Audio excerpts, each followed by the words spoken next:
যুক্তরাষ্ট্রের প্রভাবশালী দৈনিক নিউ ইয়র্ক টাইমসে প্রকাশিত একটি প্রতিবেদনে বাংলাদেশের ধর্মনিরপেক্ষতার আড়ালে ইসলামী উগ্রপন্থার উত্থানের কথা বলা হয়েছে। তবে বাংলাদেশ সরকার এই প্রতিবেদনের তথ্য ও বিশ্লেষণকে বিভ্রান্তিকর ও একতরফা হিসেবে অভিহিত করেছে। নিউ ইয়র্ক টাইমসের প্রতিবেদন অনুযায়ী সাম্প্রতিক রাজনৈতিক পরিবর্তনের পর দেশটিতে ইসলামী উগ্রপন্থী গোষ্ঠীগুলোর কার্যক্রম দৃশ্যমান হয়েছে।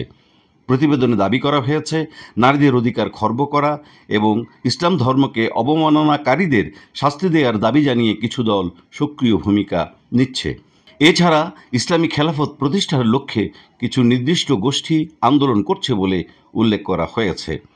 তবে বাংলাদেশ সরকারের প্রেস উইং এক বিবৃতিতে বলেছে, এই প্রতিবেদন বাংলাদেশের বাস্তবতা থেকে বিচ্ছিন্ন এবং এর মাধ্যমে দেশের উন্নয়ন ও সামাজিক স্থিতিশীলতাকে উপেক্ষা করা হয়েছে।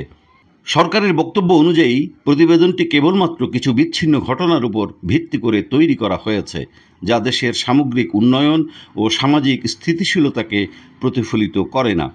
বাংলাদেশ নারীর ক্ষমতায়ন ও অর্থনৈতিক অগ্রগতির ক্ষেত্রে দক্ষিণ এশিয়ার অন্যতম শীর্ষ দেশ।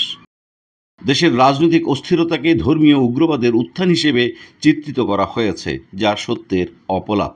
ধর্মীয় গোষ্ঠীগুলোর কার্যক্রমকে অতিরঞ্জিতভাবে উপস্থাপন করা হয়েছে এবং সামগ্রিক আইন শৃঙ্খলা পরিস্থিতি সম্পর্কে ভুল ধারণা সৃষ্টি করা হয়েছে। বাংলাদেশ সরকার ইসলামী উগ্রবাদ দমনে প্রতিশ্রুতিবদ্ধ এবং এই বিষয়ে আইন শৃঙ্খলা বাহিনী কঠোর নজরদারি চালিয়ে যাচ্ছে। উগ্রপন্থী কর্মকাণ্ড দমনে সরকার ইতোমধ্যেই বিভিন্ন পদক্ষেপ গ্রহণ করেছে। বাংলাদেশ এখন এশিয়ার অন্যতম দ্রুত বিকাশমান অর্থনীতি।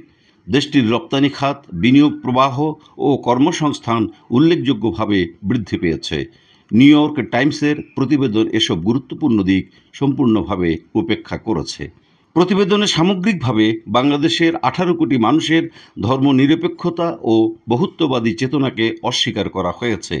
দেশের কিছু ধর্মীয় গোষ্ঠীর কার্যক্রমকে পুরো দেশের রাজনৈতিক ও সামাজিক চিত্র হিসেবে তুলে ধরার প্রচেষ্টা সত্যনিষ্ঠ নয়। বাংলাদেশ সরকার মনে করে, নিউ ইয়র্ক টাইমসের এই প্রতিবেদন বাস্তবতার সাথে সঙ্গতিপূর্ণ নয় এবং এটি দেশের সামগ্রিক অগ্রগতি ও গণতান্ত্রিক চেতনাকে ভুলভাবে উপস্থাপন করছে।